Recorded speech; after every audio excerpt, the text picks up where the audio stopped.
Hi, everyone. Hello. Okay. So Kristen is leading us, unless someone, I know sometimes you guys switch around. Nope, she's here. She's ready. Awesome. We can't hear you though. Oh, no. Okay. Oh, now we can. Now we can. We can hear it now. Okay. Yes. I don't know. You did something and it fixed itself. Okay. So let's go ahead and find a comfortable seat and just relax. And the mat, the sofa, the chair below you. And as you find that comfortable space to sink into, you may just want to wiggle your shoulders front to back, shake the Monday away, maybe lean from side to side, and gently close your eyes. And with your eyes closed, we'll take out our left hand to find our belly and right hand to rest on the chest so that we can find and connect with the breath. And on an inhale, feel the belly expand, the chest rise. And on your exhale, let the breath gently sink away. And I want you to imagine that you're out at sea. And as you picture the waves around you, again, you may wish to just sway from side to side, or a subtle sway front to back as the waves form all around you. One deep inhale here for 3 breaths, or 3 count, as the waves grow among you. And exhale for 3 as they crash away. And on your next inhale, I want you to press your sitting bones firmly into the surface below you and find yourself as an anchor in the midst of the sea. Here, take your deepest inhale, filling the belly, expanding your ribs, lifting your chest, and on an audible exhale, release it all away. And here, as your anchor in the middle of the sea, just remind yourself that you can find stillness among the waves, that you have an inner strength that is able to stand tall and face any trial that you are met with.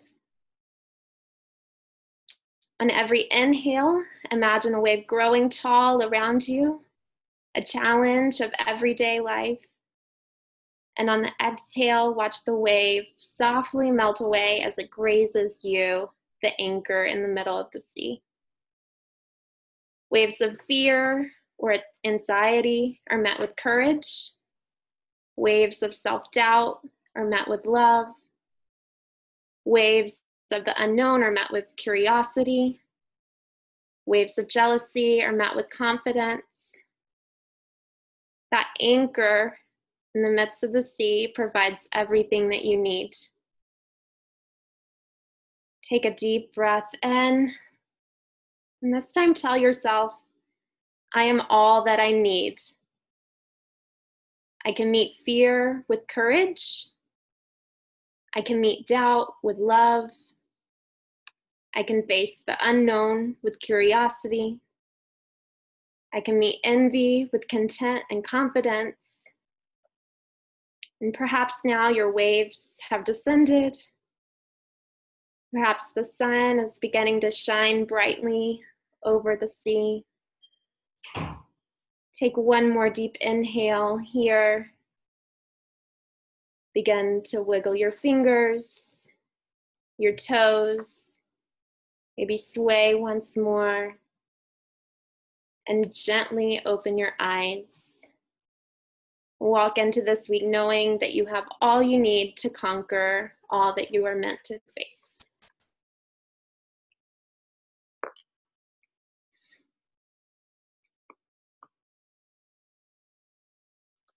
Namaste. That was so great. Wow. I hope you'll upload a longer version of this for us. That was awesome. I really loved it. Yeah, I love the anchor analogy people are saying in the chat. Yeah, people want to see it in print. Please post the longer version. That was just what I needed for my Monday. I don't know about everyone else. That was awesome. Thank you so, so much. Nice. Okay. So today, we are talking about Surya Namaskar, and we're talking about modifications. So let's have our student teachers give us their takeaways, and then we'll look at Surya Namaskar, and then we'll chat about modifications. Sound good? So, Christiane, can we go back to you? Do you want to give us your takeaways? Yeah, absolutely. So, and thanks. That meditation was totally awesome. Amazing job.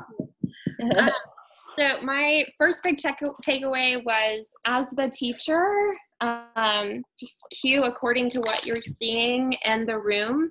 I think you gave the description of someone coming in with huge biceps, and so being able to have a plan and adjust to maybe we're not able to come to prayer arms, so maybe cactus would be better. So adjusting in the moment.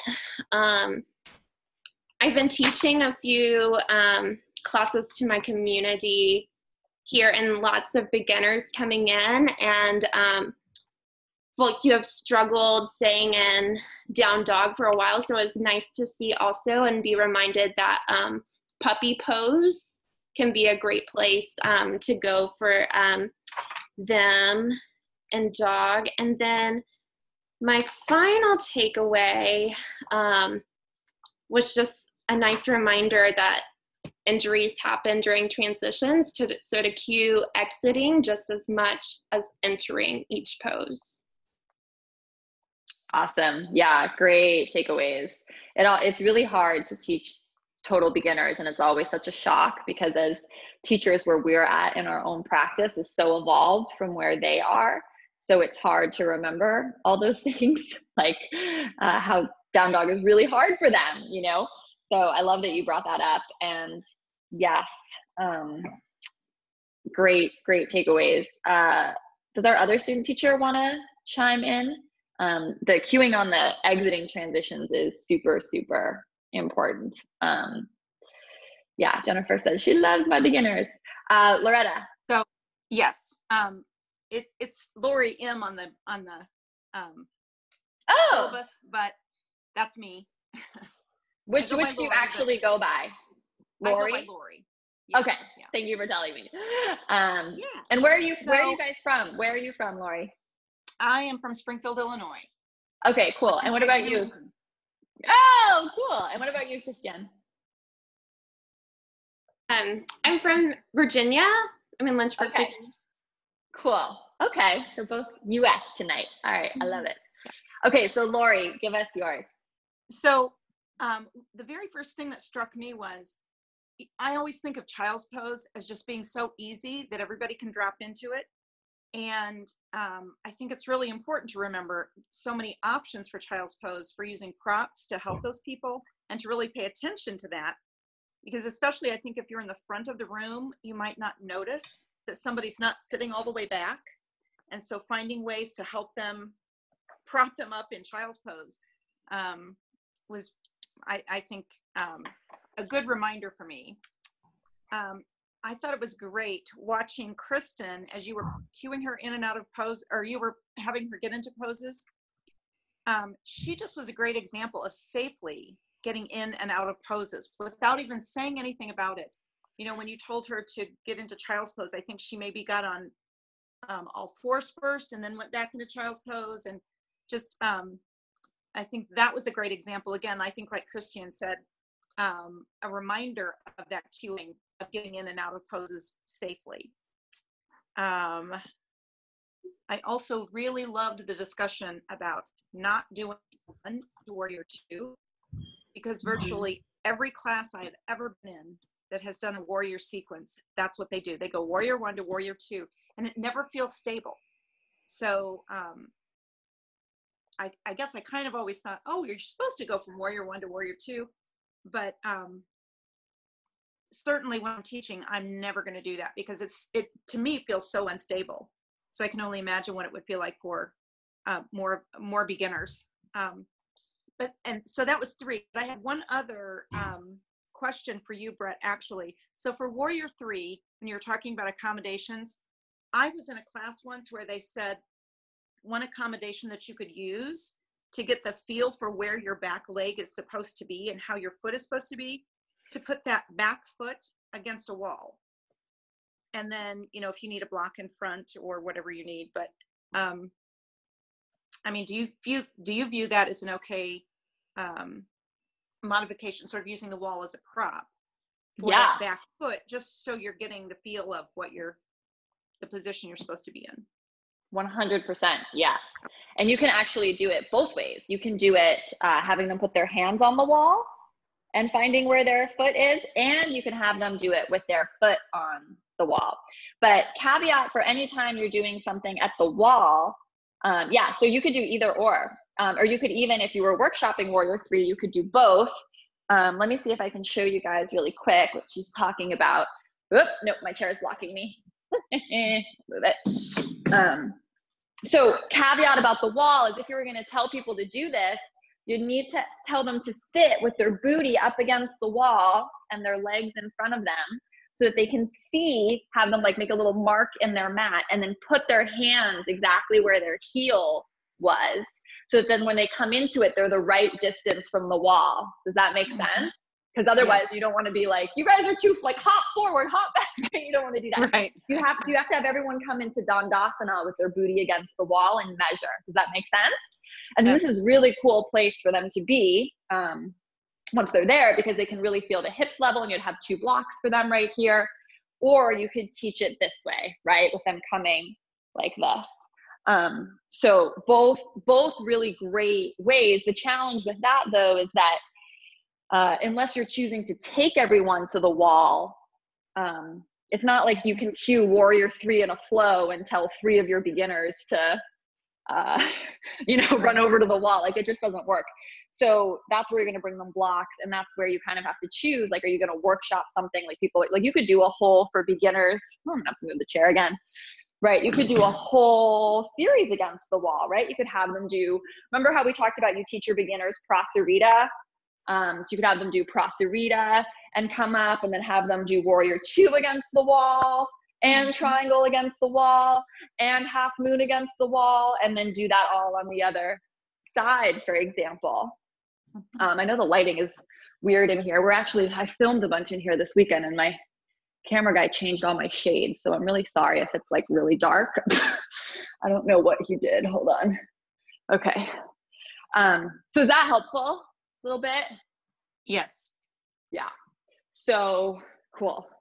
Great takeaways, you guys. That's awesome. I love it. Yeah, it's really fun to talk about and think about modifications. And I love how you mentioned child's pose. I'm just going to share really quick, if you guys want to get a kick out of a beginner, watch this video. I'm releasing slowly this series I did with this guy who had basically never done yoga before. And I have more and more coming out, but the child's pose one is interesting because he was so great in giving me feedback that child's pose, he told me, actually really hurt his knees a lot. So even when I was propping him up and doing bolsters and blocks, it was still like a lot of pressure on his knees until I figured out like the right place for the bolster to be. So this is kind of a fun watch if you want to check it out, or just look for videos with him in it, because it's like real life beginner triage on YouTube. So yes, and he does have very blue eyes. He's funny. He's like this British guy who's not flexible at all. So he was like perfect for this particular series. Okay, so one of the fun things that I always like to do on this call is actually have you guys try to think of poses that you don't know how to modify for or can't think of a modification for. Because then at the end of the call, we can invent some or brainstorm some, because there's a way to modify everything. So kind of have that running in the back of your mind now. And maybe like just jot some notes in your manual or whatnot to think of, like, can you think of a pose that you don't know how to modify for, or is there a pose that you currently do that you wish you were modifying and you don't really know how? So we can talk about it at the end. Otherwise, let's look at some of these Surya Namaskars. Surya Namaskar is, I'm just getting my manual out, is one of the ones I cleaned this weekend because we were filming in here, so everything got put away. Surya Namaskar is one of those poses that or linked series of poses that you really want to have nailed. Like you just memorize it.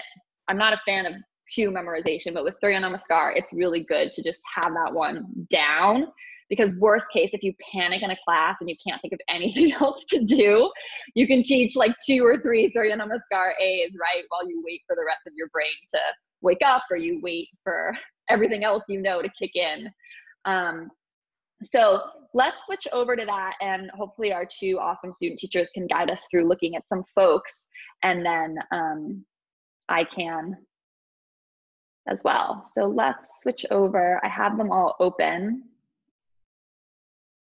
Brett only has a few tabs open on her computer. Oh my gosh, how am I ever gonna find them? Here it is. Okay, perfect. So Lori or Christiane, I don't know who wants to go first, but one of you just unmute and tell us some beautiful people that you want to check out here. I can if you want. This is Lori. Awesome. I have Kathleen G. Okay.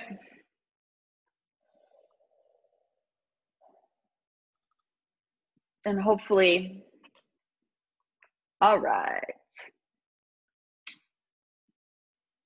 So as we're getting started, when she does her half lift, she's looking up instead of having her head in extension to her spine. So her cervical spine is in extension, I think is what you're trying to say. Yeah. Yeah. So we need her neck to be in line with the rest of her spine. What would you say to her to help her find that? Look down. Look down at the floor. Mm-hmm. Yep. Or dip the chin. There, she just did it again, right? So dip the chin, back of neck long, look down towards the floor. That's all good. Okay, cool. As I was looking at these, a whole lot of us did that. And I do it too. And all teachers are a little bit guilty of it when we demo, because especially as a teacher, you're looking at your students, right? Yeah. Trying to make eye contact or smile at them or see what they're doing, see if they're doing it with you. So just be cognizant that, especially in the role of the teacher, you end up doing this, and in your own personal practice at home, make sure to try to not do it. We're all guilty of this. In the plank part of this, it almost looks like her lower back, her lumbar spine is a little round, like as she was going down, it was a little rounded. Maybe not. It may just be the way she's shaped anyway. Yeah. And then right there, it looks like her shoulders are not very comfortable. So I would say to pull her shoulders back and down. In the plank? Here, we're going to see it again. No, as she's standing too. Oh, as she's standing. Yeah. So let's look at her up dog. The video's cut off a little bit, so it's a little hard to see what's going on with her legs. Down dog looks really nice. Mm-hmm. Going to come back up. We're going to see the same thing with the head.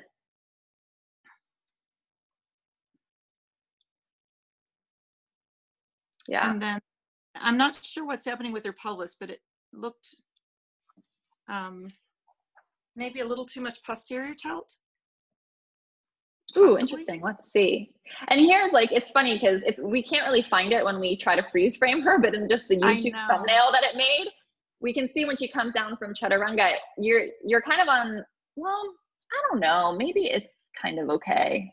Yeah. I think the Chaturanga looks okay. Let's just see what you're saying about the tilt. She comes back up. Mm-hmm. Just gonna dip that chin. She could bend the knees on the fold if she wanted, but it's nice that she might be, it's hard to know, but she might be someone who tucks a little bit. You know how we talked about the very small percentage of the population who are kind of naturally tuckers and they need to release the tailbone? It's hard to tell, but I think she might be in that camp. It'd be interesting if she wants to tell us in the Facebook group if she feels like she's a little bit of a pelvic thruster. But she's definitely more on that spectrum than a booty popper, right? Right. I'm sure we'll get to see a real booty popper when we look at more. And I'm a booty popper, proud to admit. Okay, cool. Did you have someone else you wanted to look at, or do you want to switch off and take a break and Christiane can do one? Yeah. If Christiane wants to do one, that'd be great. Yeah, Okay, I can cool. switch in here. I had Tammy A written down. Okay, cool. And guys, while I'm doing all this, it's really hard for me to see the chat at the same time. So know that I will answer stuff in the chat when I get a chance to look. Okay, I'm gonna try to make this big so we can see her. So, Urdhva Hastasana. As she comes up in her half lift soon, I thought she did a good job. I think she could raise those shoulder blades down just a bit more, and I wanted her to dip the chin just a bit. Yeah, it's like almost like she could come up a tiny bit more and dip the chin. Yeah. And then in the plank, I wanted her to scoot those toes back just a little bit further to the back of the mat to find more length before chaturanga. And she did a really nice modified. I think there's a beautiful dog here.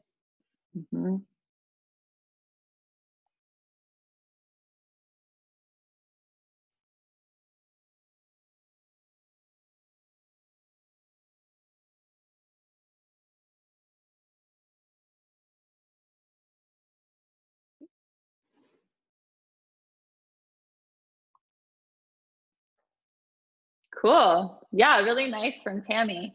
So you're mainly looking at her half lift, right?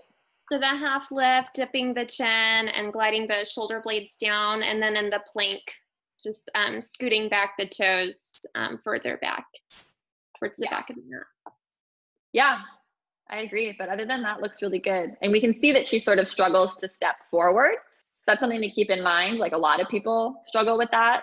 So I always like to say step or walk towards the top of the mat. So if people don't want to take a huge step, they can just kind of tiptoe forward as they desire. And then we want her to find more length in the spine here. So she almost wants to come up so much so that she's parallel to the floor. But I love how she's bending the knees. Like a lot of this looks really great. Nice. Did you have someone else you wanted to look at too that you wrote down? And then we can switch sure. back. I have Kristen J. Yeah. Okay, and I'm just looking at the chat really quick. Yeah, Stephanie's reminding us in the half lift to remind the students to engage the core and open the heart. Yep, another way of cueing the shoulders down and back. Great reminder. And yeah, and she said she did do walking to the top of the mat for a long time, and it's really useful. I know, I really like to walk to the top of the mat. I still do it all the time. Okay, sorry, I got distracted. Who did you say? Oh, that's okay. Kristen J. Kristen J. Okay, awesome. It's fun to see movement, isn't it? Oh, it's good. Okay, here she is. YouTube's gonna leave us in suspense. It's gonna buffer for a minute. Yes. Oh, it looks like she sped this up somehow. Yeah. So Kristen, I think it's just very nice and bendy. And the thing I wrote down for her is I just wanted her to find more length in the spine, especially in the half lifts, to bring those shoulder blades down, maybe reach the crown of head forward here. Yeah, and sending the heart forward, like that cue Stephanie was just reminding us of, would be really good for her, because this isn't really our flat back that we want, right? Her whole spine is in flexion still. So I'm going to have to minimize it. Oh, actually, can I draw on her in full screen? Oh, I can. Awesome. Okay. So if you were her teacher, and you'll see this in the, whoa, nope, it didn't let me. Hold on. I need to find it again. Sorry, give me a sec. It's because I had it on full screen. It got a little wonky. Okay, let me take it out of full screen. Okay, now it's gonna work. So when you see the hands-on adjustments videos later, and we just added a lot more of them, which I'm really excited about. There's so much content for you guys to watch. But if you're the teacher, you can kind of stand behind and you can do what I call, you can kind of karate chop with your hand between their shoulder blades. Not hard, right? But kind of this motion with the hand. Can you guys see my hand? And you can kind of put your hand between their shoulder blades. or you can put your whole palm kind of between their shoulder blades and say, press up into my palm, reach your head forward, reach the heart forward. And that can sometimes help them find flat instead of the rounding. So it's a really nice hands-on adjustment that you can give, because sometimes in my experience, especially with the half lift, no matter how well and effectively you cue, some people just don't get it, right? They just don't get it. They need you to physically draw their shoulders down and back for them and kind of press between their shoulder blades to send their heart forward in order to get it. Okay. So then I think there was a lot we could talk about with her. So she comes down, and then what did you think? It happens so fast, but what were your thoughts on her chaturanga? I kind of wanted her to just go ahead and drop the knees and go knees, chest, chin. Just knees in one straight line. Because we can see her elbows are spread wide, and this is what happens. You're going to see this with so many students. So I'm glad she did it, right? Her hips hit the mat as the first thing, right? And then here, she's not really doing up dog. She's kind of doing cobra, right? Because if she were doing up dog, her legs would be off the ground, right? And her shoulders would be over her wrists right here. So because her hips just sort of plant first, she ends up sort of behind her wrist. Do you guys see that? This is really common. And so cobra's not happening, up dog's not happening, sort of neither are happening. So I think, recommending for her to lower the knees as she builds up more core and upper body strength would be really good. And then her down dog, I feel like the stance is a tiny bit long, maybe. What do you think? Yeah, I think she could step forward or bend knees. Yeah, she could step her hands back. Oh, and then maybe separate the feet a little bit to hip width apart. Nice, good eye. Yeah. So, but it's interesting because it's just fun to look at different bodies, because for her, there's things she needs to work on, but the stepping forward was no issue for her, right? She's like totally nailed it. She's just like so it's really interesting how people are like, we're tight, and we're all tight in different areas, and we all have different things that we need to work on. Her step up looks awesome. And I love that she's also bending the knees a lot, which is really great, and protecting her low back. Yeah, and if Kristen's here, hopefully she can tell us in the chat if this is helpful to her. It was helpful to us to look at you. Thank you. Cool. Who else do we want to look at? Let's keep it going. And Michelle said, is she dropping her head too low in dog? She might have been. It was so sped up, it's hard. But I think she might have been, yeah. Remember, you want kind of the ears in line with the biceps is the ideal. Lori or Kristen, did you have anyone else you wanted to look at? Otherwise, I'm just going to pick some folks. I have one more. Well, I had a couple more. Okay, let's do one of yours. Carla M. Okay, cool. Oh, and I think she's a flexi and a booty popper, so this should be good. So right at the beginning, her feet need to maybe be a little more hip width apart. They seem a little wide for her little bitty frame. Again, looking down, dropping your chin down in the forward fold. She's looking up at us. And then when she goes down into plank, it looks like her elbows are hyperextended. So I'd want her to maybe do a little micro bend. Yeah. Yeah. And bringing her elbows a little more in when she's coming down in that chaturanga. Yep. And then when she does up dog, her elbows also look hyperextended. So I just have her do a little micro bend whenever she's having straight arms and putting weight on them, because she looks really flexible. So yeah, I agree.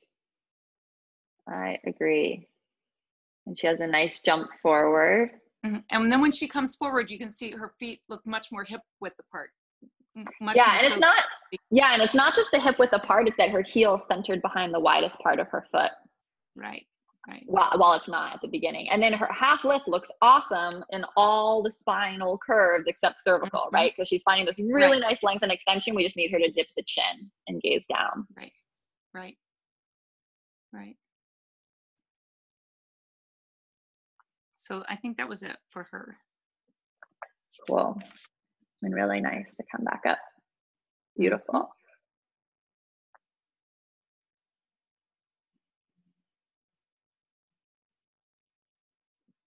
Nice. Cool. Who else did you want to look at? And I can help you if you didn't have stuff for Renee C was the other one. Okay, Renee C.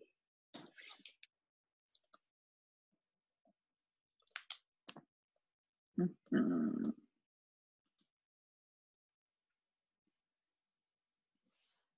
So when she does her half lift again, looking down with her chin down for her half lift.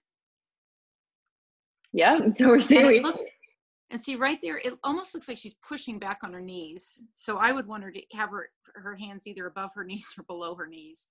Yeah, they look like they actually might be below. I'm not sure, but maybe, we could find they out. Were. But she has awesome, she comes into a really nice flat back, right? Look at how long her spine is. Looks so awesome. Right. Again, just like all of us, myself included, she needs to remember to dip the chin. Okay, let's keep going. And her stance looks really great. So she plants her hands, step back. Really beautiful downward dog. Here's the plank. And I would have her hands gliding her shoulders down her back and away from her ears, and maybe having her hands a little further back and not quite so far forward in that cobra. Yeah, so let's look. And she does a nice adjustment to step up, which is great. Let's just see her finish. Looks awesome. Okay, so let's just look at her chaturanga. What do you guys think is missing with this lowering to the floor that we talked about in chaturanga a while ago? And someone else can unmute and help Lori. We don't need to put it all the elbows into the side and brushing her body a little more. Yep. And what else? Oh, for the chaturanga? Oh, I'm sorry, I missed that. Nope. Yeah, you're right about the elbows. Oh, and then her hips coming down. Yeah, sort of her middle came down first. Yeah, and I think she's also missing sort of, remember we talked about that launch forward that needs to happen? Yes. That's the other thing she's missing, which is really, really hard to do. I mean, easier said than done. But she wants to think of sort of shooting her heart forward before she lowers. It's actually going to make it easier for her to lower and land in the correct position. And also when she's in cobra, I would have her, I think she's still up on her toes instead of having her feet flat and pressing her feet. Yeah. See how and that left foot kind of rotated out. So would want her to press the tops of the feet into the floor. Right. Why do you guys think would want her to press the tops of the feet into the floor instead of the toes being curled under? People can help Lori out in the chat or just unmute. What part of the body might feel compressed if she keeps the toes curled under and then she pushes up into a big cobra?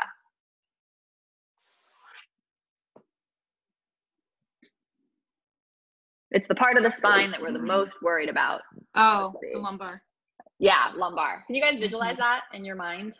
Yes. Like if you did a big cobra and you pressed up with your toes curled under, you wouldn't be able to press the tops of the feet into the floor and lift the kneecaps off the floor and really engage through the legs in the way you need to protect the low back. Make sense?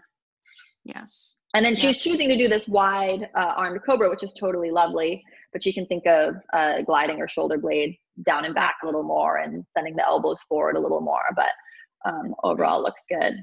Yeah, nice. Oh, and everyone got it in the chat. I just couldn't see it. Sorry guys, you were totally on point. Okay, cool. Nice. Was there one more? Should we do one more together? Or does someone who's here and live tonight want us to look at theirs? Like, is seeking feedback perhaps? If so, this is your moment. Speak up in the chat.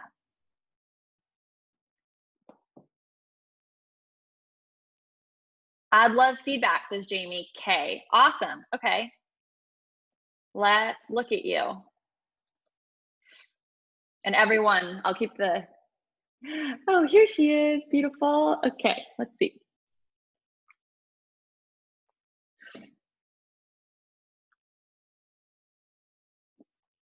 She does a jig to warm up. That's always a good way to start.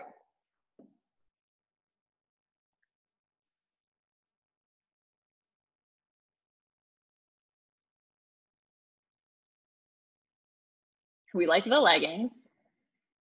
Yeah.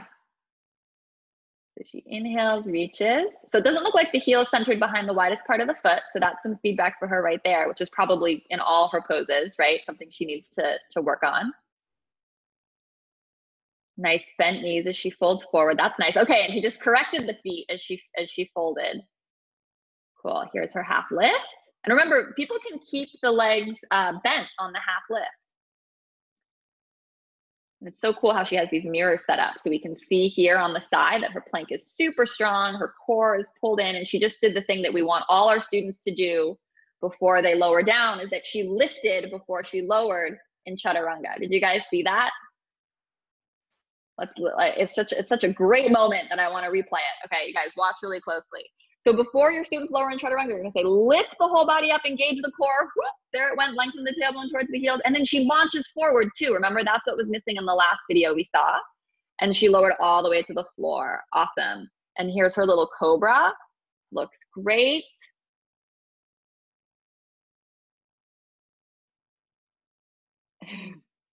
And now she's curling the toes under, just like suspense. Oh, she's taking like another little half cobra. So it looks like she kind of was unsure of how to go from cobra to downward facing dog, or she just had a moment. So one thing you can always just tell people is just press back through all fours to child's pose, or to downward facing dog, right? So you can just come to all fours and then come to downward facing dog.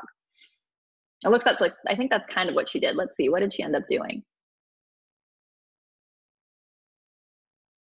Yeah, that's kind of what she did, but she made it like harder. She made it sort of more like a reverse push-up. And her down dog and her shoulders and everything look great, right? Looks like she has external rotation at the glenohumeral joint. Her fingers are spread nice and wide. She's taking a couple breaths, and then she's coming forward. Oh, looks so good. So she needs to think of the heel being behind the widest part of the foot, especially on her left foot. But she bends the knees deeply and comes up. Gorgeous. Looks really great. What do you guys think in the chat? Yeah? Really, really nice. So what was interesting though about why she was able to do that so beautifully, what did you guys notice? So traditional Surya Namaskar is 1 breath per movement. And she did probably like 3 breaths in each part of Surya Namaskar. She took her time. She took plenty of time. So is it realistic to think that our beginners can do Surya Namaskar, 1 breath, 1 movement? No, it's really not. It's really not. So that means that we need to slow it down for them, tell them they can take breaks, at least give them extra time in dog or puppy. And people are also saying in the chat that they also can't do 1 breath per movement. So that's really common. One thing that I like to point out or just remind folks, and it's written this way in the manual too, so you have it to review, but in traditional Ashtanga vinyasa style, what happens, because you're in Jetas tonight, you're gonna cue Surya Namaskar, because one of the big pieces of this is the breath, right? So this happens on an inhale, right? We come to an Urdhva Hastasana on an inhale. So inhale, reach the arms up. Exhale, bend the knees, fold forward. So the forward fold happens on an exhale. So most beginners can do that, right? 1 breath, right? Then we inhale for the flat back. In the traditional Ashtanga Vinyasa, it's 1 long exhale to step back to plank, lower to Chaturanga, and then the up dog is the inhale, right? But our beginners can't do that, right? They can't do that. So they could do 1 breath, inhale, 1 breath, exhale, 1 breath, flat back, exhale, step back to plank pose. Inhale here, you could tell them to firm up the core or drop the knees, and exhale to lower, right? And then inhale, cobra, exhale, downward facing dog through all 4s, so they can come to all 4s, and then curl the toes under. And then give them a bunch of breaths in down dog, maybe 3, maybe 4, and then you can help them step, carry, or stroll the feet forward. So they can kind of do 1 breath per movement at the beginning, But for the plank and lowering to chaturanga, they really can't. And just know that for your advanced practitioners, that step back, the plank and the chaturanga is all supposed to be on an exhale, right? Traditionally, but you can modify it with what I just showed by having them take an inhale and plank. And that's where they'll firm up their core and think of everything lifting up before they lower down. Make sense? Questions about that? Okay, cool. So before we break into jettas, what poses did people think of that they didn't know how to modify for? Did we have any? And then I wanted to review some injury prevention basics with you guys. So maybe I'll do that before, because I'm not seeing any poses come in the chat. So looking at my notes for injury prevention, our job is not to diagnose or give medical advice. And ideally, do you guys remember the big rule of injury prevention that Kristen talked about? Oh, good. And I see some poses coming in, so we can do those next. What's the #1 rule of injury prevention? It's very simple.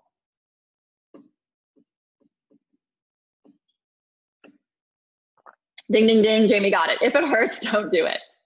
Right. If it hurts, don't do it.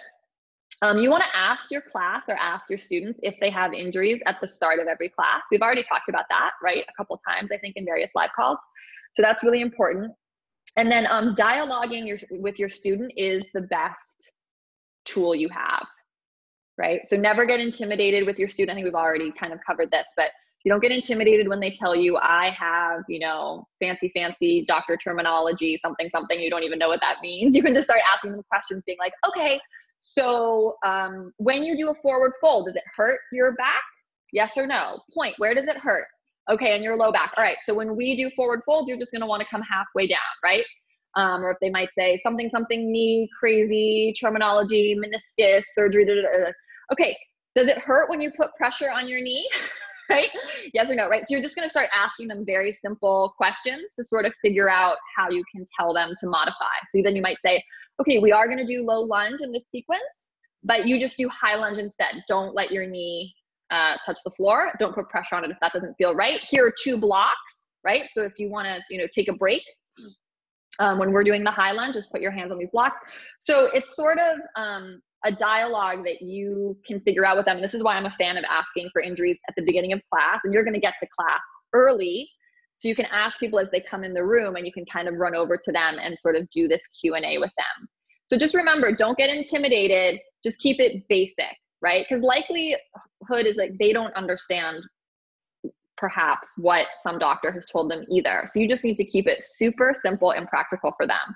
Does it hurt when you do this? Show it in your own body. If they tell you they have pain somewhere, say, can you point? I think I've talked about this before, but people will be like, you know, oh my gosh, I've heard everything. Like, you know, I have, you know, pain in my left hip. And I'll be like, okay, point to where it hurts. And they'll be like, here, right? Like more psoas than hip, right? So asking people to point is a really great injury prevention tool, because people don't understand anatomy the way they sometimes think they do. So the pointing is really, really helpful. We talked about being as detailed as possible in cueing transitions, and let people take their time, especially in coming out of poses. Our student teacher, Lori, kind of already talked about that. And then help them respond appropriately to their own limitations by listening to the breath, or cueing them to notice the body. So that's another really good, hold on, I'm just gonna mute everyone for a sec. That's another really good injury prevention tactic, is that you can say to folks, notice how this feels in your body, right? As you deepen your breath here, notice if you've gone too far or you need to back off, or, you know, observe the sensation you feel in the back of the leg. Is it sensation you can breathe into? If not, back off, put your hands on your blocks, things like that. So, continually reminding them to step into the role of sort of the witness of their practice, and to bring that overarching awareness. I think that's really the best injury prevention tool you can have, because it's sort of teaching them how to prevent it themselves. Does that make sense? I don't think I said that very eloquently, but hopefully we get the point. Okay, cool. And then the points that came up, or the poses that came up, we had Wild Thing, and we had Warrior 3. Cool. And Amber says, I've met several people with surgically fused spines, and I'm not sure what that means and how to cue to help them prevent injury. So when someone says something like that, right? Anytime someone says you don't know what they mean, if they say something with the spine, they're going to ask, does it hurt when you fold forward? Does it hurt when you back bend? Right? And just start narrowing it down. Because, right, fused spine, well, where? Is it in the lumbar? Is it in the sacrum? Probably, but we don't know. So you could ask them, oh, where is the fusion in your spine, right? Does it mean that you have limited range of motion there, right? So again, it's likely they don't even totally understand. So that's why you just kind of have to do like Simon Says with them and figure it out as you go, right? And it gives them permission, Jamie says. I think many forget that they are the own experts and feelers and healers in their body. Yes, Jamie, so spot on. And we're going to talk a lot more about that in the myofascial release material that's coming up. But see, what happens to most people is they just give away their power, and they're like super happy to wear their diagnosis like a suit of armor. And yeah, likely if they have some sort of fusion in their spine, they have limited range of motion, but it's like, what vertebra were fused? I mean, do they have any additional details? And if they don't, you're going to be able to figure it out with them pretty quickly, right? By just asking them, hey, when you tend to fold forward, you don't have to make them do this. You do it, right? When you fold forward, does it hurt? Where in the spine does it hurt? Can you back bend? And just, how does twisting feel for you? Okay, you're probably going to be fine. And then you can always just say, if something hurts during class, raise your hand, call me over, right? So that they know that also if they're in the moment, they can come over. And Amanda says, it's holding the vertebrae in place, just like as it sounds, usually due to instability from degeneration or a fracture. So my sister has a version of this, and they put rods in your spine. And so she has had a ton of back problems, but yoga's actually been extremely helpful for her in helping her regain more mobility, right? Even after having all these spinal surgeries. So again, it's like, there's not ever really clear answers to this, right? Someone who just recently had surgery, well, okay, we don't want to take their spine and, kind of refine mobility. But for someone, she had that surgery when she was 16 and she got really into yoga in her 30s, and it's been amazing for her. So dialogue with your students, bottom line. The questions were for Warrior 3 and Wild Thing. So, okay, let's start with Warrior 3. So really simple. If you can't take people to the wall, you can give them the blocks, right? So they could have 2 blocks underneath the hands. You could also just tell them to keep the hands on the hips, right? Like if you were teaching, seniors or older folks, keep the hands on the hips. And just lift one leg off the ground and start tipping the body forward. And no need to come into a T shape, right? No need to come forward much at all. Just have them practice balancing on one leg. Just as simple as this, with the hands on the hips, right? And just keep the heel and crown of head in one line. So maybe they just come back a little bit, or maybe they just lift the knee, and that's all, right? So that's how extreme a modification can be. So Wild Thing, so when you teach Wild Thing, you're usually teaching it from downward facing dog. Usually from downward facing dog or side plank. So if someone's in side plank and you're having people step the foot back into Wild Thing, right? For your beginners, you can tell them that they can place the knee on the ground. Whoops, you guys can't see me, sorry. And I'm gonna have to move the chair again. So side plank. Your beginners can put the knee on the ground. So I put the knee on the ground, and then they can just take this foot back a little and open up. Do we like this as a modification? Right? Or usually I just tell them to stay in side plank, right? I always just make Wild Thing optional. If it's downward facing dog, what I usually do is I just have them stay here. So I say, if you're going to flip your dog and kind of come into Wild Thing, instead I just have them stay in 3-legged dog. Right? Because you're right. There's if you're coming from side plank, you can modify by putting the knee down. If you're in downward facing dog, I think you just need to they just practice staying in dog with 3 legs with the knee bent. opening the hips. What did I miss in the chat? Andrea says yoga is keeping me from needing a lumbar fusion. Oh yeah, that's awesome. People's parents doing yoga, that's good. Jennifer says hands to thigh is a good modification for warrior 3 as well. So let's see. So Jen, that would look like them putting it like here, like this.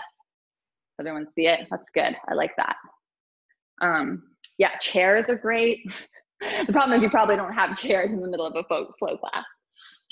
There was another pose that someone put in the chat. I'm trying to find it. Was there another one? Someone said something about chair. Oh no, Jamie was saying she likes chairs too. What about Tadasana? A modification for Tadasana. So if someone can't stand, they're doing chair yoga, right? And you can do chair Tadasana, right? I learned this recently. It's a chair yoga sun salute. I teach this in an upcoming YouTube video. You go inhale, reach your arms up, exhale, hands through prayer, inhale, arms out in a T shape, exhale, hands by the hips, right? And that's your chair sun salute. Then you do it again. So inhale, exhale, inhale, exhale, inhale, exhale, inhale, exhale. Yeah. What else do we got? Modification for Shavasana. Yeah, I mean, Shavasana is hard for people, you guys. They can't turn their brain off. They don't like shutting their eyes. They're not comfortable lying on the floor. So I think kind of the modification for Shavasana is to bring them a lot of props, right? Bolster under the knee, eye pillow, anything to kind of make them more comfortable lying down on the floor. And I think everyone needs a bolster underneath their knees. Everyone is going to really, I think, benefit from that. And another thing is you could do soles of the feet as wide as the mat, knees into touch for Shavasana for someone who can't extend the legs. You could also do a side lying Shavasana, right? We'll talk more about that in prenatal, but where someone just lies on their left side. And that can also be if they can't lie flat on their back. And we'll talk about why that's important in pregnancy in the prenatal module. Cool. Okay, any other postures that you guys are not sure how you'd modify for? And remember, a lot of the modifications are not just modifying the poses, but it's modifying the transitions, right? So instead of stepping into low lunge from downward facing dog, would have your student in table pose, right? All fours, and would just have them carry the right leg forward into a lunge and then come back to all fours. So all fours kind of becomes the in-between posture that we're moving to and away from as opposed to downward dog. Does that make sense? And the biggest thing, which I think I said already, but I'm going to say it again, dialogue with your students. If you're walking over to help or adjust someone, like if you see someone's booty is way far away from their heels in child's pose, when you walk over, give them a bolster and then say, how does this feel? Right? Does this feel like too much pressure on your knees? Is this helpful? Right? So every time you give a prop, you can say, hey, how does this feel? Right? So you put a block under their head. How does that feel? And they might say, oh, it feels better. Or they might say, oh, my knees kind of still hurt. And then you can adjust, right? So if you're not dialoguing as you're bringing props and giving adjustments, there's sort of a problem. And it's, I think most adjustments that don't feel good or unwelcome come from when a teacher kind of adjusts you and doesn't talk to you or tell you really why they're doing it. So don't be afraid to, again, dialogue with your students. Okay, awesome. Any other questions? All right, so let's do, what can you do to get your booty to touch your heels in Balasana? What can I work on? So as your hips, as they open more and more, they may touch the heels, they may not, right? It might just be an anatomy thing and you're never gonna get there. So only you will know, but just keep practicing and see. And if it never happens, like that's okay, right? Again, the way our femurs connect into the acetabulum, like the hip socket at different angles, there could be little knobby bits on your bones that are right? You don't know. But likely, I would guess, unless there's something structural in your bones, that over time, your hips and your low back, all that fascia and interconnective tissue and the muscles and the tendons and the ligaments, right? It's all of it will gain more and more mobility and range of motion, and it'll make it easier. And again, experiment with having the knees apart, the knees together, right? For some people, one is way easier, feels better than the other.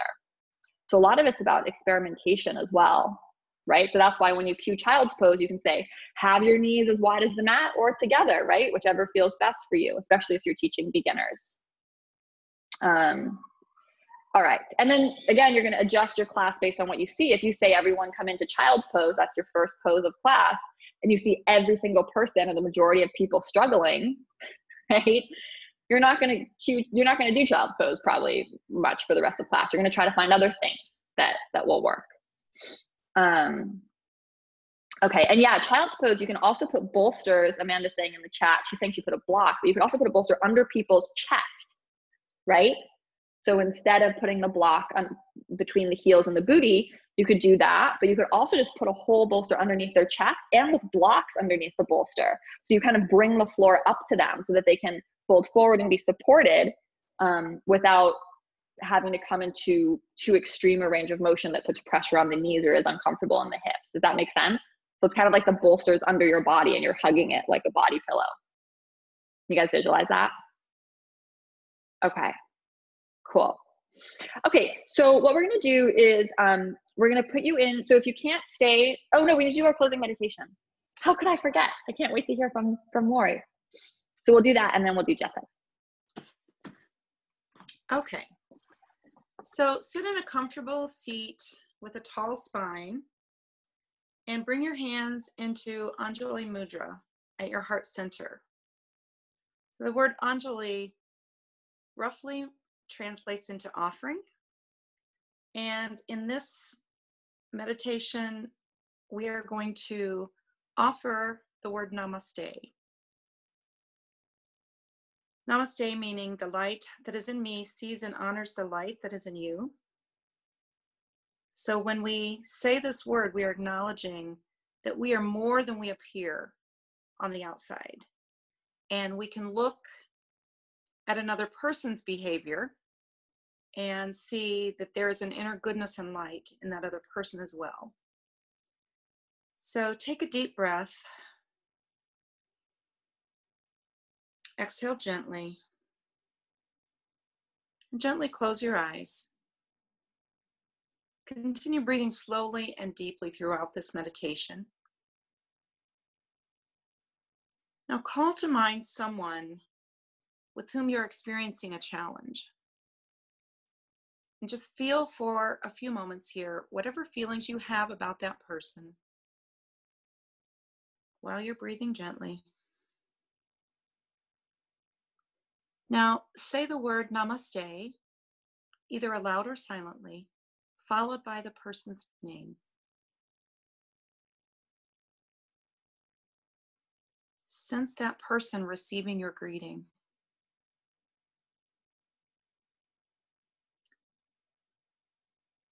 Say namaste and the person's name again, and acknowledge that this person is more than his or her words or actions. Say namaste again and feel a warm glow in your own heart space. Say namaste again and let those negative feelings start to dissipate. Continue breathing slowly, gently, releasing the negative with every exhale. When you feel ready, bow your head gently to that other person and gently release him or her. When you are ready, gently open your eyes. Namaste. Namaste. That was lovely. Thank you so much. Thank you. you. That was awesome. Really great job. Okay, so if you're not staying for Jeta's, drop off, because otherwise I don't know how to put you in pairs. And what you're going to do is you're just going to cue each other through Surya Namaskar A. So even if someone isn't in a space where they can do yoga, you could still do this, right? You can just kind of like mock it in your chair, because it's really, really valuable to be able to say this out loud and start to have it as part of your internal program. You should be able to say Surya Namaskar A in your sleep. That is the goal. So this is a really good moment to just be able to practice. And then of course you guys can give each other feedback. So if you are in a space where someone can physically actually do it, please do, because that helps with the timing. Because as you cue it, you have to sort of adjust to your student, right? Like if they're really slow moving, you're going to have to change up maybe your speed. But if you can't move, again, still just say it to one another. It sounds silly, but just kind of mock it, and it's really helpful. So we'll just do this for a little bit, and then I'm going to bring us back together as a group so we can share learnings, findings, what worked, what didn't work. So we'll do this for, 15 minutes or so, and then I'll bring us all back. Okay? So hopefully you have dropped off if you are not joining. Cool. So what questions came up? We have about 4 or 5 minutes, so I just want to make sure we answer questions, and if anyone had like insights or wants to share what was hard or easy or challenging. Oh, Sibel, yay. I'm unmuting you. Okay. We kind of had a little bit of well, at least mostly me, but like we were wondering how you cue all the different alignment cues, as well as the breath when it's so fast, when it's supposed to be like one breath, one movement. Yeah. Like how do you do that? So you just pick a couple key things to focus on. And especially as like a brand new teacher, if you just, all you say is inhale something, exhale something, like that's okay. That's a good starting point. But that's why you kind of want to write your own little script almost. So inhale, reach the arms up towards the sky. Exhale, bend the knees, fold forward. Inhale, half lift. With half lift, I find that you can add in a couple things if you're fast, right? So inhale, half lift. Lengthen the crown of head away from the tailbone, or draw the sternum forward. But you can really only pick one thing, because with Surya A, right, it has to have a rhythm, right? So if you get carried away talking too much, you lose your rhythm. So inhale, arms up, or inhale, lift the arms. However, you're just going to say one thing. Exhale, you're just going to say one thing. Exhale, bend the knees, fold forward, right? Because we want them to bend the knees because of the protecting the lumbar. Inhale, half lift. You pick one. Maybe two if you're lucky to start. Just pick one thing to say. So inhale, flat back. Back of the neck is long. And what's nice too is when you teach Surya A like 3 times in a row, I always change up the cue I use for half lift, right? So the first time I'll say inhale, half lift. Crown of head lengthens away from tailbone. Exhale, fold forward. The second time I do it, I'll say something different. Right? So inhale, half lift, yearn the heart forward, dip the chin, back of neck is long. Exhale, so you'll slip different things in as you teach it, because usually you teach it maybe more than once, like 3 times in a row. Okay, exhale, step back to plank pose. If you're going to have them inhale and plank, you can quickly add in maybe 1 or 2 things. So inhale and plank, navigate your hips towards your chin or something, or draw the lower belly up and in, firm the thighs. Think up, and then exhale, launch forward, lower all the way to the ground. Inhale, cobra, maybe pick one thing, press the hips and the tops of the feet into the ground, lift the kneecaps, exhale, press back down, facing dog. It's really hard, but this is why you want to practice this and have kind of your script of just pick base, like Jen just put in the chat, choose basic cues first, and then you can layer on as you get more experience sort of saying it. Was that helpful or not helpful at all? I'm sorry. Oh no, it was totally helpful, because I was like focused on all the different things, like to get them in the perfect alignment, and then I'm like, wait, they are dying because they can't breathe anymore. They're not breathing.